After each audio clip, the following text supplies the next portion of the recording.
And now we should move to the second session. Fellow Toastmaster, Moments of Truth. It's a unique gathering where the Toastmaster Club members, they will reflect and evaluate their club progress. They will collaborate and put this strategy to enhance and to develop their club performance. This is just a brief about the topic of Moments of Truth. This session will be led by a group of talented and experienced immediate past district directors. We will start with DTM Khalid Abdulla. He's the immediate past District 20 director, and he has a remarkable, let's say, performance. And of course, he is a member in 8 clubs in Bahrain, and 5 in Bahrain and 3 in Kuwait, hopefully in Iraq and of course in Egypt. And currently he's our club president for Bahrain Advanced Toastmasters Club, and it's the first advanced club in the Middle East.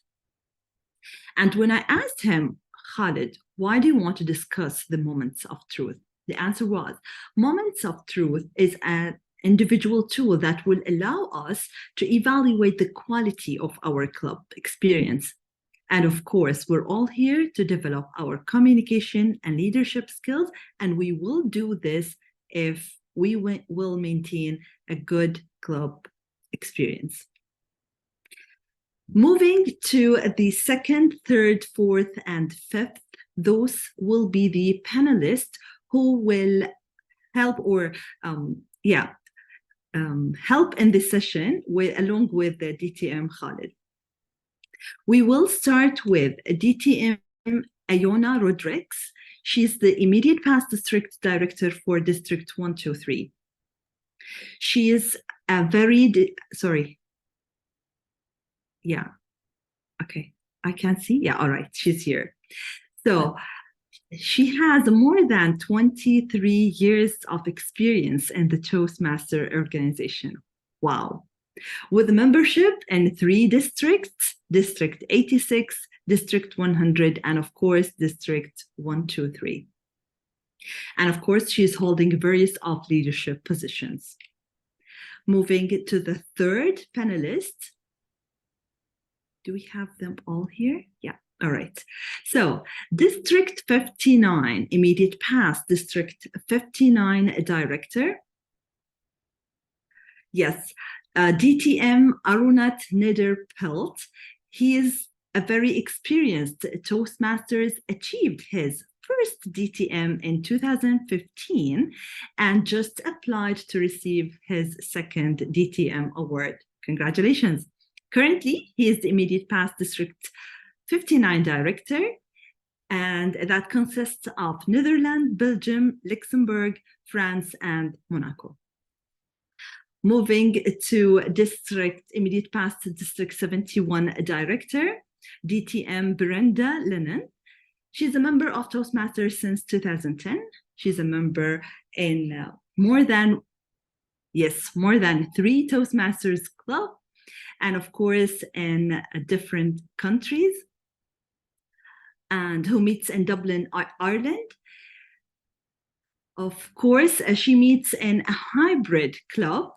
This is and the club was chartered. She was a charter member of that club. And this Toastmaster club is Molly Mellon Toastmasters, which is an online advanced club. Moving to Pablo Garcia. He's a DTM, and of course, he's the immediate past District 107 director. He's an enthusiastic member of 2 clubs in District 107. Of course, thrilled by serving opportunities that Toastmasters offered. He joined Toastmaster family in April 2015, and of course had led the district in 3 different positions, and of course more, but I will mention 3. He was the PQD in 2021-22, DD District Director in 22-23, and the DLC Chair for the current year.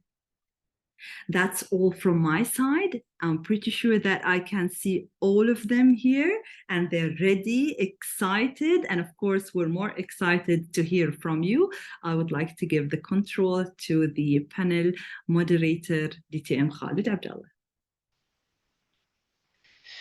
Wow.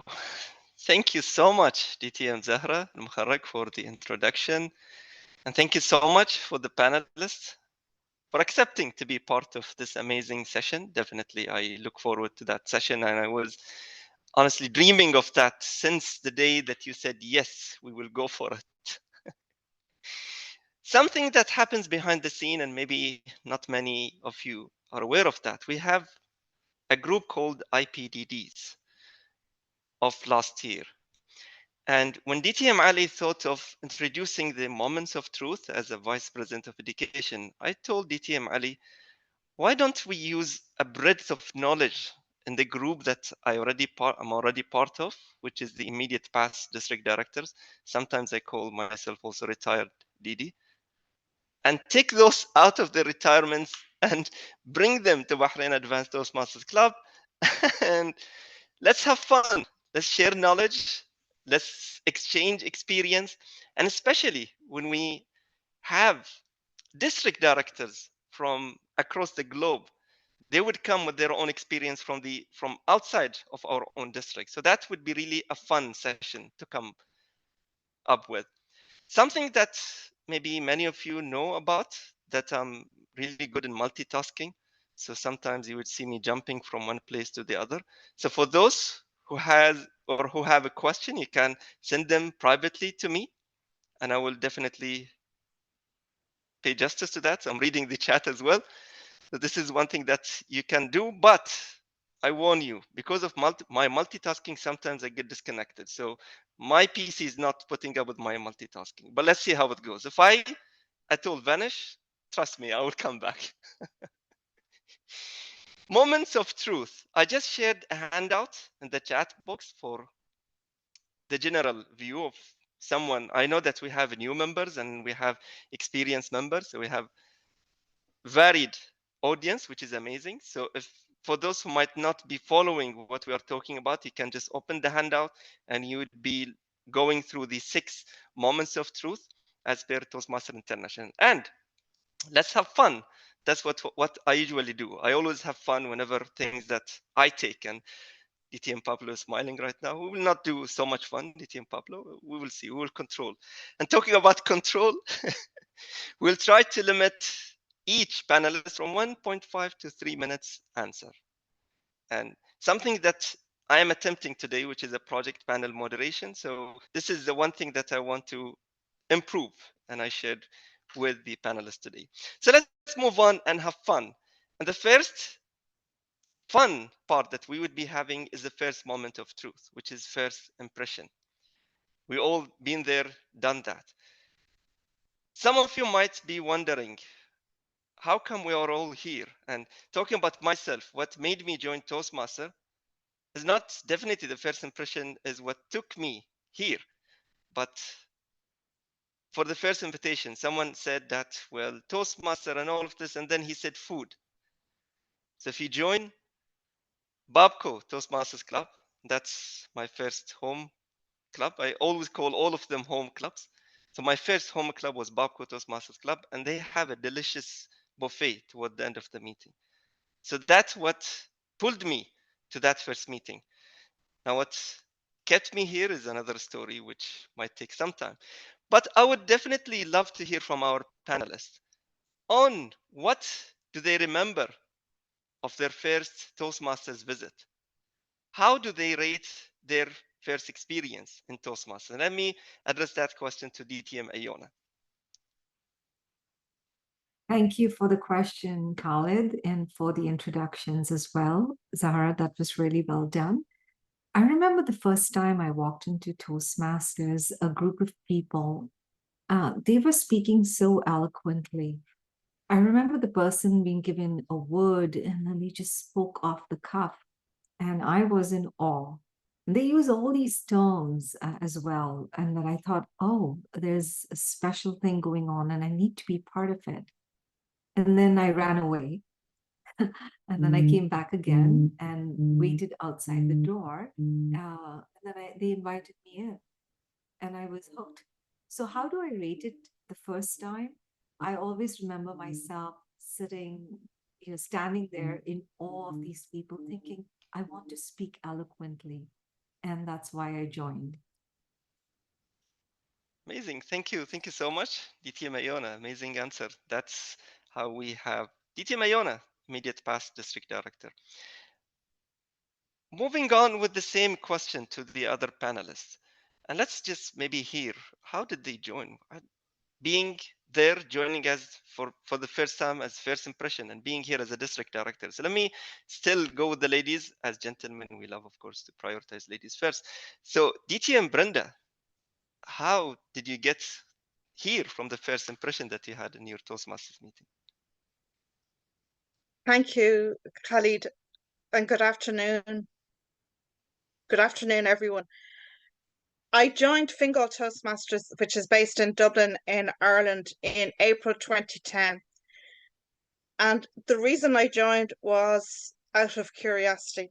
And when I walked through the door of the meeting, the first thing that hit me was the warm welcome I received. The Sergeant at Arms was really well organized. She was sitting at a table inside the room. She gave me a huge smile and it just made me feel comfortable straight away. The poor girl has passed away since, but she had a lasting memory on me over the last 13 years. I was, as Iona has said, I was in awe of everyone who spoke at the meeting. They spoke so well, they spoke so confidently, it was so well organized. And I was quite happy to sit in the back row and say nothing. My fellow members had different ideas for me, and I remember at my third meeting, the topics master asked me a topic. And I was the first person to be called on, and I couldn't sit down quickly enough. I had no confidence for speaking at the meeting, and as I say, I was quite happy to sit at the meeting and say nothing. But Fingal Toastmasters is very fortunate to have past international president Ted Corcoran in the club, and he's been a huge support and mentor to me and to other members in the club and outside of the club over the last 13 years. And he said to me and another new member who had joined just very recently, he said to me, you know, you could be VPE of this club. And I was looking at him going, you must be mad. I wouldn't have the confidence to do that. A little while later, he approached me again and said, would you like to take on a role on the committee? And I jumped at the opportunity, and it has been that way. And how did I get to DD?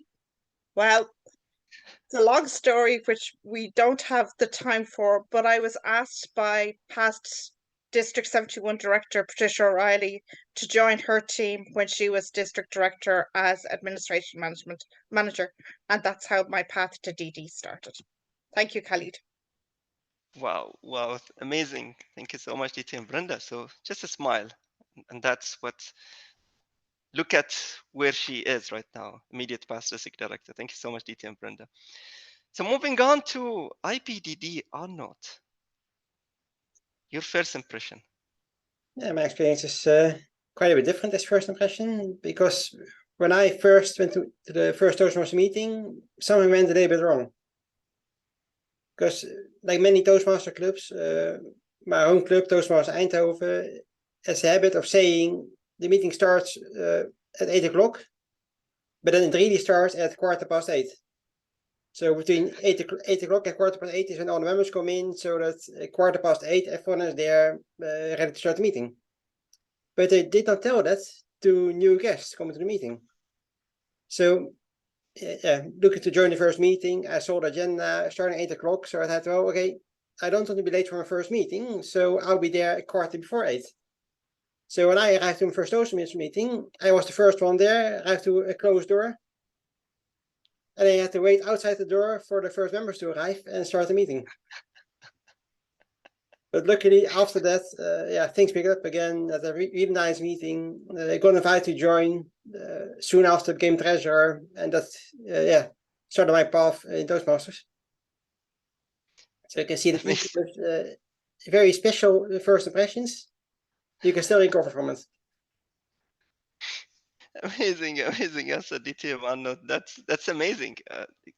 They always say first impression cannot be substituted. So I'm sure there was something during that meeting that pulled you there and kept you to be the district director or immediate past district director for the time being. I'll come back to that definitely in the coming impressions or the coming moments of truth. But now, last but definitely not the least, DTM Pablo. So more in line with Arnout, my impression was not, my first impression was not as romantic as Iona and Brenda. First of all, I would like to say thank you for inviting me, Khalid, and I'm glad to be in this advanced club, the first one in the Middle East. So my first time in the Toastmasters club I belong to is a corporate club at Ericsson, the company I work for. And there was, it was coming out of the insistence, and I would say one of our values, the excellence in insistence of one of the members, because our club meetings take place during the lunchtime. So you normally go with your friends outside. So you don't know they're invited you to something, but they don't mention what that is. So you don't want to go. I delayed 6 months to finally decide on accepting the invitation. And that's because my friends were sick. So I just decided to go. But the truth is, I got the same impression. I was just like, oh, what is this? And why I didn't come here earlier? Why didn't I do this before? So I really regret that. But after that, what caught my attention was the professionalism that all of them had, and also the way that it was a safe place to be at. So I saw some people failing safely and how welcoming were all of them. And also the evaluation part. I loved it. Like, wow, you can really hone your skills here. So to me, that was my first impression, and ever since, similar to the multitasking panel driver, I'm there already for so many other reasons. But that was my first impression, DTM Khalid. Amazing, DTM Pablo, amazing answer. I know there's something common between us. So corporate club, lunch, food. We'll talk about this later on, maybe in long. Thank you so much.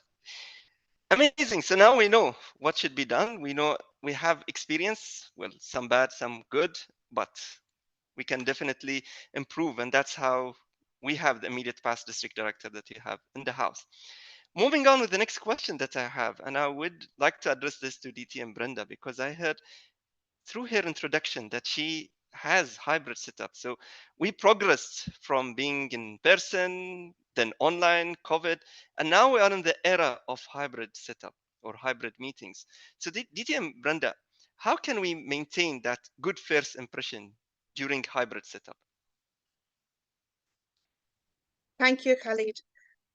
There are a couple of elements to the hybrid setup. Obviously, you have people online and in a venue as well. And it's important not to forget either group. So if there's conversation going on in the room, maybe prior to the meeting, to be aware that the group of people online can hear the conversation going on, and maybe to mute the room so that the people in the Zoom room can chat with guests either verbally or on the chat.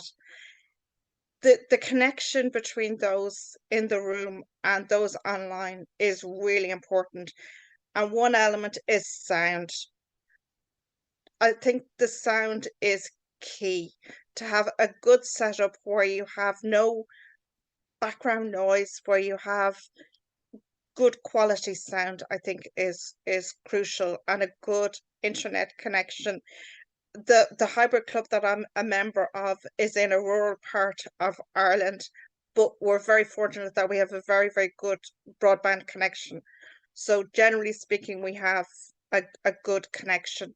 We're also very fortunate that we have very good technical people who are familiar with setting up the cameras, the sound, the speakers. So we're very fortunate in Monaghan Toastmasters. I'll give them a shout out because it's a fairly new club. We're only 2.5 years old, but we're doing well. We're doing well. So I think those are the elements, Khalid, that should be taken care of.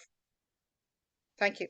Amazing. Thank you. Thank you so much, DT and Brenda. And among the audience in the house, I can see DT and Bitambaran looking at you. Okay, that's how we can perfect our hybrid setup. DT and Bitambaran later on, maybe. But thank you so much, DT and Brenda. And yes, that's really important. Moving on to the next question. And this is also somehow related to online setup or maybe hybrid. And I would like to address this to DT and Iona. So DT and Iona, and you can see that we have fairly new members or new guests, hopefully to become soon members. In the looking at your experience in Toastmaster, being there in 23 years and still counting, please stay longer than that. In the old way of having meetings, in-person meetings, we always have someone dedicated to be sitting next to a newcomer, new joiner guest, just for them to take them through what's happening. So how can we match this right now in an online or a hybrid setup? Leaving first impression is very important for those guests to know what is happening. Maybe some of the guests right now are still a bit confused. Please don't get confused. If you are getting confused, hear DTM Iona on her answer. If you're still not sure what is happening, please throw anything in the chat and we will definitely help you. So DTM Iona, from your experience, how can we overcome this? So thank you very much for the question. In an online setting when guests join us, I think it is important for us to assign someone, perhaps the Sergeant at Arms can get a team of people in the background who can connect and say, hello, Rania, how are you doing? Is this your first meeting? I'd love to help you out. Please stay a while. There are a number of components. So take away the ambiguity from that, and the person knows what to do. And then the person can answer questions. So here's the agenda. Go privately to that person online. And also the first impression, not just for a brand new member, but for people, any member in your group. Because the important part about Toastmasters is membership retention. And you would love to say, Dr. Brilliant, hi, thank you for joining us. Hi, Zahara. So don't forget your older members too. But with the newer members, have someone reach out. But you don't want the whole club, 30 people to, pounce on Rania. Hi, Rania. And then the new member doesn't know what's happening. So assign this in advance that any new members, it's controlled. One person puts in the agenda and chat to everyone. So just say repeat agenda. Please stay a while. Here's a membership form. If you're interested, do a breakout room. Would you like us to join us separately? But be a little bit careful about breakout rooms, because I remember the first time I was invited to a breakout room, and this person joined me and I was afraid, and I didn't realize online that I could leave. And I'm like, totally. So be aware of these little things, and that matters. So brand new person walks in, hi, welcome. Maybe have a little welcome script ready that you could, paste into chat. We welcome you. Please stay a while. If you are interested in more information and this is a little bit overwhelming, you can join me in a breakout room of your choosing. Or do you see someone here that you would be comfortable with? Don't just assume that a woman would be ready to get into a breakout room or with a man. And I'm not being sexist here.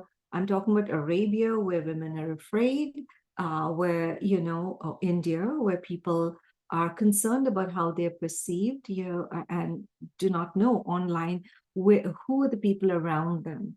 So first impressions, very quickly, say hello, maybe have a script, have this pre-assigned, make sure we're not overwhelming this person, and just tell them, pay attention. It's just, you will get used to it. If there are any other questions, here's what it costs. We have an education program called Pathways, but I know it's a lot, and we can take this your questions offline, perhaps after the meeting, if you'd like to stay a while. Back to you, Khalid. Amazing answer, DTM Iona. I know that you would bring the best out of this question. Thank you so much for that. Definitely. And I remember, of course, those breakout rooms for those who have been there. Yeah, Brenda and Pablo. During the training sessions, we met in a breakout room. And yes, I relate to that. That was also another first impression that we would not cover for today. Moving on, let me pick on DT and Pablo for a second. DT and Pablo, how would it feel if you join a meeting for the first time and then all of a sudden you find yourself called for a table topics? This is a very interesting question because it depends on how people are. Sometimes some people have the ability to read in people's faces whether they are ready or not to jump. And we need to be very cautious in this. If you ask me, I would definitely be enthusiastic, probably very nervous, very, very nervous, but I would do it. But it's true that not all the people might be as prepared for that or maybe as curious about doing that.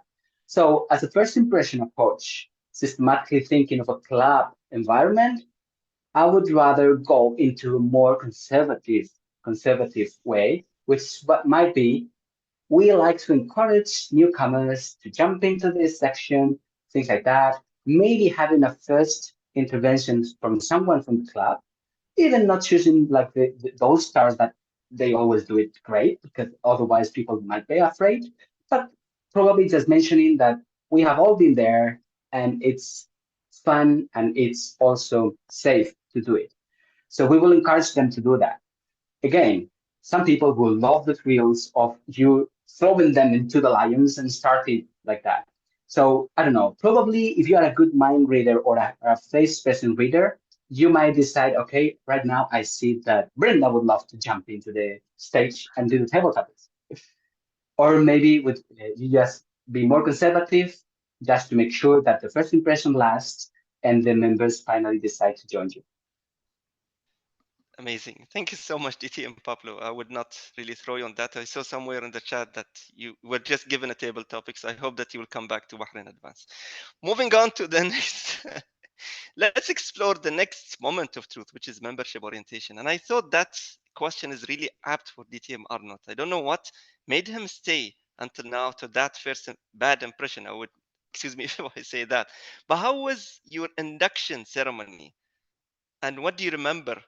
Or maybe don't. I don't know about your impression. DTM Arnout. Thank you. So what I remember is that again, it was still quite early in Toastmasters in the Netherlands. It's still starting up. Only just become a district from the professional council. So the clubs also weren't very formal. To this day, they still are not. So where the program is this whole nice induction ceremony that a lot of clubs can use. Of the clubs in the Netherlands, I don't know any who use that one. But of course, it doesn't mean that new members don't get attention. What he found that works really well is just when there's a new member, make sure that they get a buddy to help through the system. And also invite them over for an introduction session. You can explain not just how Pathways works, but also how EasySpeak works. Make sure they can log into both systems. And even help them to request their icebreaker in EasySpeak. So they can get started, get connected to the club, and can continue on the journey. And then, of course, once you get a bit further, you can also talk about club officer roles, see if you want to join the club board. But it's important at the early start, when they join the club, just to focus on getting started, getting the icebreaker, getting familiar with the systems, and all the rest can come later. Because you wouldn't want to scare new members away. Amazing. Thank you. Thank you so much, DTM Arnold. Yes, start with the baby steps as the members, of course, get to be acquainted to the club experience. Thank you so much. And moving on to DTM Iona, this question I think is calling you. And that question that I have in mind is the unwritten rules. I know that we have formal induction and there's that script that we all read for in front of the audience, but there are unwritten rules that is there for each club environment. So how can we handle those unwritten rules? Thank you for the question, Khalid. Unwritten rules, I think you're talking about, is club culture, how different clubs appear to different people. You could walk into a club in Bahrain and it can be different. You can walk into a club into India, and I know I went to a club in Delhi and it was exceptional. And then you can walk into a club in Canada and it's quite different. So club culture is different for different clubs. However, how would you handle the unwritten rules? There's no unwritten rules. So are you a corporate club? Are you expected to dress up? You expected to wear a jacket and a shirt, a collared shirt, not just a shirt, not a t-shirt with a big logo on it. So it depends on those rules, and you can place them in advance. You can always have a little thing. We prefer that you dress up. And the way we would present it in our club is it shows respect for your audience and how you present yourself. Because I remember once doing a speech and somebody said to me, "Oh, you wore a suit." And I said, "Because I respect my audience." And the person looked down and said, "But I'm wearing shorts." And I'm like, "Oh, you will learn." So that's just a nice way of doing it. But I do believe how you present yourself as a club is very important, and that we don't use acronyms in front of new members. Oh, you're a DTM, you're an IPDD. And this person thinks, oh, there's something going on. You do not want to exclude anyone. So try and be inclusive no matter what we do. Perhaps if the person sitting next to them can explain, well, IPDD means immediate past district director. Oh, DTM, oh, that's the highest. It's like earning a degree in Toastmasters. That's the highest level you can get to. Explain the acronyms. And it's really, and don't speak in another language. And I don't mean say don't, but don't exclude someone if you have a private joke going on. And I belong to very advanced clubs and I see it. These cliques forming where someone sends a note saying, "Oh, you cannot invite anyone without checking with us." Oh, really? Says who? So these are club cultures. These things can either promote a club forward or take it backward. So please be aware of how we appear. And remember, whether a person's new in an advanced club or new in a brand new club, these little things really matter, these unwritten rules. And I think there's one simple rule: smile, be friendly, say hello, online, offline, and try and maintain that camaraderie and friendship. And the only unwritten rule is you are welcome here. We want you to succeed. Back to you, Khalid. Team Iona, you're honestly welcome here. Thank you so much for the amazing answer. Honestly speaking, I missed the networking lunch with the three of you, DT and Pablo, but let's leave that for another time. But thank you so much. Very deep answer. Thank you so much. Let's move on to explore the fellowship, variety, and communication. And that next question would go to DT and Pablo. So DT and Pablo, how do you maintain variety during club meetings? In our case, I belong to two clubs. One is Advanced Club, also here in Madrid, where I'm sitting, and the other one is the one I mentioned earlier, the Corporate Club. The way we make sure we have variety is preparing in advance. And actually, the title of this session, Old is Gold. What we used to do in the past, we prepared, we had already who are going to be the panelists, who are going to be the Toastmaster of the day, who are going to be the workshop drivers. So what we do in our committees, when we are officers in our clubs, is making sure that we have a variety of sessions throughout the year. At least we try to have something new, something innovative or creative once a month. And that could be a debate session. That could be a panel discussion like the one we are having now. Or that could be just a table topic session with introducing more impromptu things within the actual speech. Things like that, trying to be creative. And also another way to continue having this salt within the sessions is having a variety of roles, of people having the roles. That in itself, it's already a grant. It's already something that will make your session be different every time. So encourage the members to jump in, to do it differently, to be creative, to have fun, rather than going through the script and by the book.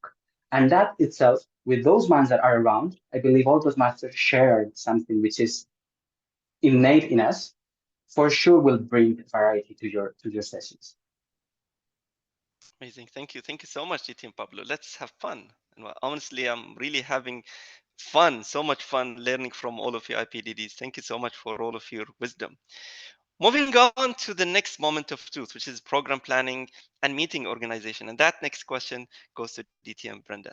DT and Brenda, what do you follow in planning meetings? When do you publish agenda? When do you publish flyers? What are the best practices in your opinion when it comes to planning for meetings? Thank you, Khalid. With the start of the new term and in our club we take a break over the summer, so we're starting back to our meetings on Monday. And the system that we have is that the Toastmaster for the evening and the general evaluator receive the program about a week before the meeting, and we have our meetings every fortnight on a Monday evening. And the reason why it goes to the Toastmaster, the general evaluator, is that so that they can phone, and we normally recommend phoning the people who are on the members who are on the program, to make sure that they can take on the role, that they're aware that they are down to take on a particular role, for the evaluators to contact the members about their speeches, to become aware of what speech they're doing, to look at the evaluation form, and to ask the member what particular aspect of the presentation the member would like the evaluator to focus on. The program planning.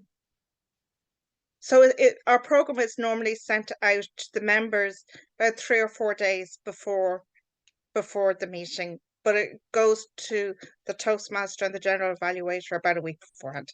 Thank you, Khalid.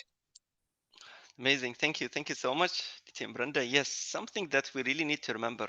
We became all WhatsApp communicators, but calling individuals really makes a difference. But thank you so much, DT and Brenda. Amazing, amazing addition.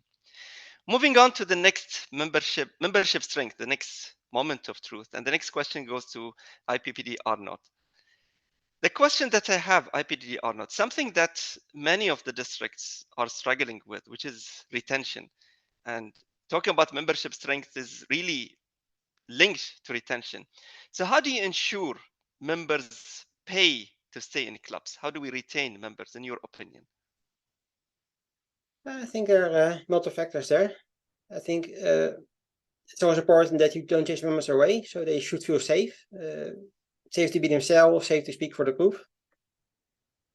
But they should also keep on learning.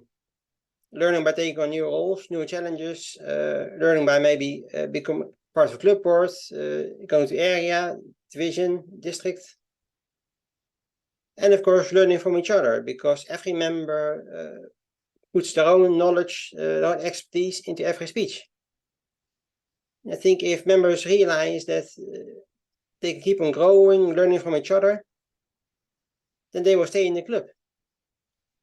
Especially if they get into a position where they can also start mentoring other members. Then they can give back to the club, see other members grow, become happy.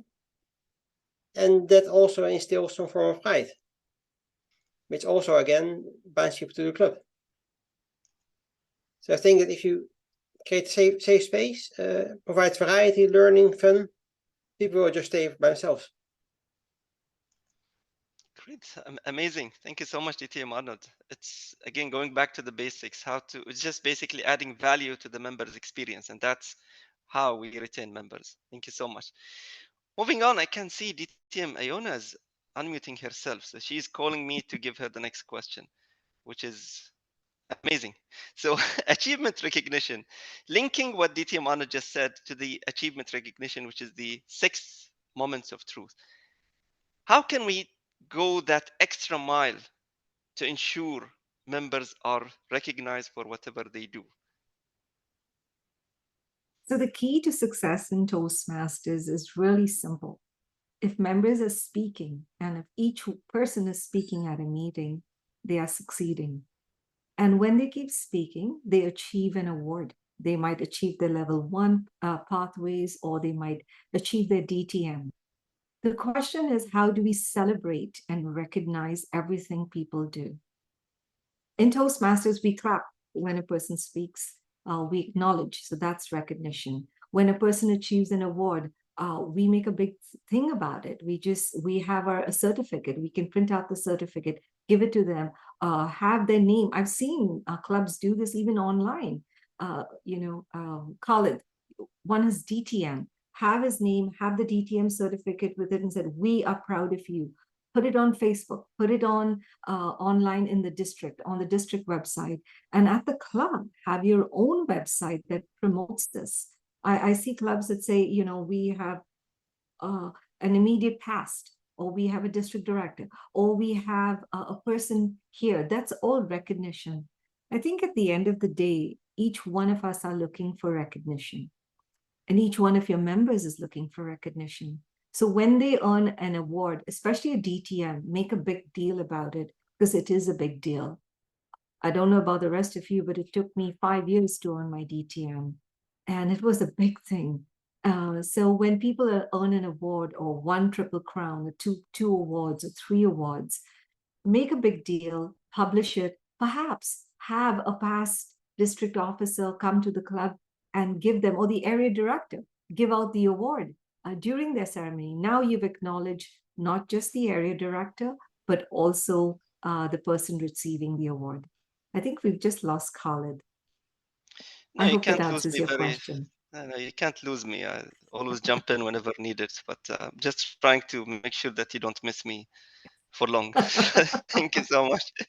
Unfortunately, yes, I got disconnected, but I got what you were asking. So it's honestly, yes, having just a simple DTM behind individuals that would definitely recognize their achievements. So thank you so much, DTM Iona. I received a few questions in the chat, and they're really amazing questions. So maybe let's just explore the questions as they come. And the question that I received, can you provide some insights into how moments of truth can be adapted or tailored to suit the specific needs and goals of different Toastmasters club? And looking at the eyes, I can see DTM Pablo is thinking very deeply about this question. Yeah, to me, I was reflecting with this very good question. To me, Moments of Truth is a tool that you can use for whatever club, because there is a framework and there are different points, there are different steps that you need to take in the 6 different items that you have. So specifically for any kind of club, it works, because you will define how your club works in the different areas, and you will see the pain points or the actual good areas in which your club should focus on.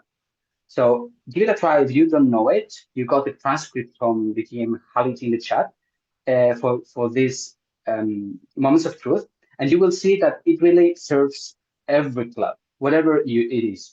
I've had the experience in the past in my club when we had more members. Right now we are in the 13, 14 members only, and it worked very well in the past. And we had a lot of initiatives that improved the way and the quality of our club. But unfortunately, after the pandemic, we lost a lot of members, and now we are still going through the moments of truth to understand our current moment and build from that. So you will see that it's a toolkit, I would say, that will serve you in whichever type of club that you have. Amazing. Start from this moment and then build on the moments of truth. Thank you so much, DTM Pablo. That was so deep. Moving on to the next question, and that I received in the chat. What advice would you give to newly elected club officers to ensure they maintain a focus on moments of truth throughout this term? Anyone wishes to? Yes, DTM Iona. I heard a very Thank you very much, Khalid. I heard a very interesting concept about moments of truth. Have the moments of truth run on every meeting, which means, are we covering the orientation? Are we covering the mentoring? Are we, every aspect of it? And if a new executive is on board and they always have the items on their mind, they will definitely get more involved and recognize them as officers, recognize them for what they do. And when someone welcomes a brand new member and recognize the effort, it will just double. It's so simple. So moments of truth. And I heard this, I think, from Matt Kingsley, who said that one meeting they had, every single meeting was run by the moments of truth. And I'm like, that is a really, really good concept. So they make sure that members are welcome. We say hello. We recognize people at the end of the meeting. We recognize the facilitator. We say to the Toastmaster, you did such a beautiful job. We tell Ali, we're so happy to see you as a past district officer. We're acknowledging, recognizing. And a brand new member who asked a question, how do I join this club? Hang on, can I give you some more information later? Here's my email if we disconnect in some way. So you're managing every single portion. And then, is the meeting vibrant? Is it exciting? Are we having panel discussions? You've just invited people from all over the world. People are looking for different ideas, and you keep that energy going. So I think moments of truth is just a quality yardstick. And if you look at it with every meeting, did we cover all this as an executive? And did we cover all this? What can we improve upon? I think we can take it to another level. Back to you, Khalid. Very deep. ExCom members, did we cover all of this? I don't know. We will have to check later on. Amazing answer. DTM, Brenda, you were about to add to this as well?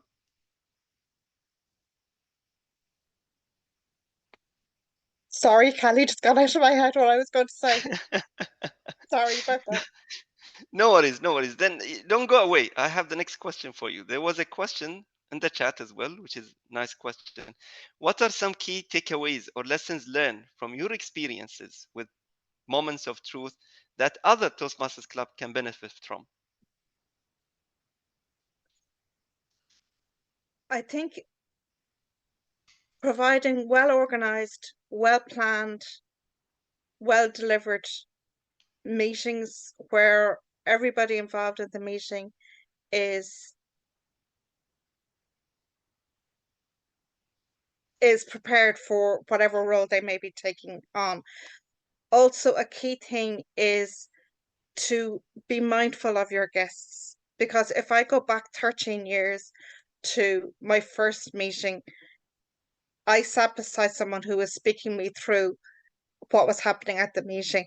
But all these, as Iona mentioned earlier on in the meeting, all this jargon was being used, and was the old program back then. It was the legacy program, and I was a little bit lost, but I had someone beside me that was explaining to me what was going on at the meeting, and even the Toastmasters terminology that we use, it's second nature to us now because we're experienced Toastmasters. But for someone new, it can be off-putting, and some of the meetings can be quite formal, and that formality may put off people as well. But if it's explained to them the reason for the formality, I think that might explain why the meetings are run that way. And also, a key thing is to thank everyone who is involved in the meeting, and to thank the members and guests for coming to the meeting. Khalid. Well, I can't thank you enough for coming to the meeting, DT and Brenda. Amazing answer. Thank you so much. Moving on to another question that I got from the chat. How can moments of truth evaluations contribute to leadership development within Toastmasters Club? There's an overlap, I think, with the first question, but since there is an overlap, so let's give the gentleman more chance in here. So DTM Arnout, do you want to take this question?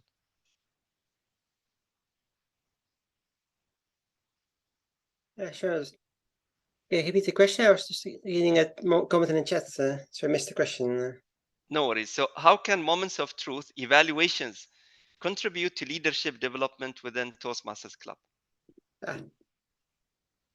I think it can contribute in a few ways. I think one thing that you often have to do with in a company is KPIs. May used to measure performance, and moments of truth, those you can see as KPIs on the club health. So just by monitoring the moments of truth, doing evaluations, you can see, okay, how well is the club doing? Where are the points for improvement? And then together with the members, you can start looking, okay, how can you actually make improvements? Where do you need to focus on? And then if you have enough active members, you can ask a few members to take on a small project to improve one of those areas. So there's all these leadership opportunities, that you could call them micro leadership opportunities, to improve the club and to motivate members to make improvements. The same as you would do when you have a team at the company. Amazing. Thank you. Thank you so much, DTM Arnold. My apologies, I got disconnected in between, so I could not hear the whole answer, but thank you so much for your input. DTM Pablo, do you want to add to the question itself? I saw a question in the chat, but somehow I lost the question when I got disconnected. All right, let me give you that question. DTM Pablo, there was one member who is relatively new in our club, and he had a question that I could not honestly miss. And he said, how many levels of projects that I need to finish before I am ready to charter a new club? I think that was really a great question that I could not really miss. I could not read the whole question, but that was the gist of it. What is your final goal to create that club? Do you think it will provide a good opportunity for the members of this new club to learn as much as you learned, even if you are quite new? Then you don't need any level. Moreover, you don't even need to be a member yourself to actually promote a club creation. Of course, I would suggest you first get the gist of what is a club and what is becoming a member of a Toastmasters club. But there are times that you realize that this is pure gold. So why do we hold it? There are a lot of leaders there to support you within your club, within your area, within your division, and definitely within your districts. So if you see the chance and you think that will bring value to them, go for it. And then realize that also it is also an opportunity for you to be a sponsor of that club. So when you start thinking of how to become DTM, Iona mentioned she took 5 years. Well, one of those points that you need is becoming a sponsor of one of the clubs. So you already have that for when you get there. So to be honest, I don't think you need any type of level. You are a new member, as Khalid mentioned, of this advanced club. I don't know how you do it, guys, in this club, but in my advanced club at home, we started accepting people only with the competent communicator legacy level. And then we transitioned to having at least 2 Pablo's level. Now we remove that. We have an actual questionnaire or interview in the beginning just to make sure what are their intentions and what are their expectations from the club, to make sure that we provide the best experience for them as new members of our advanced club, because we are different somehow. Once that is matching, definitely there is no limitation for anyone to join us. We are all together on this, and come on, spread the word, create that club already. Amazing. Thank you so much, DTM Pablo. Very, very lovely answer. And Toastmasters for Forwards, I think we need to talk later on. It's good that the club growth director is not, I'm not sure if she is still there. She was there for a moment, but that would be music to her ears. So we would need definitely to explore that further. I can see the time is up, but honestly, I don't really want to leave this panel discussion. And that's the beauty of it. When we started, we were not sure where are we getting with the questions, but honestly, the breadth of knowledge that I gained myself personally from all of you, the panelists, IPDDs, something that I would definitely remember for a very, very long time. Thank you so much, DTM Iona. Thank you so much, DTM Brenda. Thank you so much, DTM Arnout. Thank you so much, DTM Pablo, for being an amazing panelist. I had the honor of being here as your moderator. We will definitely explore more venues, and I trust that we will never just leave that there. Although we are retired DD, but we will definitely make sure that we are always there whenever needed. Thank you so much. And with this, I would like to hand over the control back to our amazing Master of Ceremonies. Wow, thank you. So let's start with DTM Iona, DTM Brenda, DTM Pablo, DTM Arnout, and of course DTM Khalid. Please give them a big round of applause. So thank you so much for your exceptional workshop. The session was enjoyable and of course informative. And of course, on behalf of all the members and guests, we would like to say thank you for sharing your knowledge, your experience, and of course, your time, your valuable time and your commitment, of course, it's highly appreciated by us.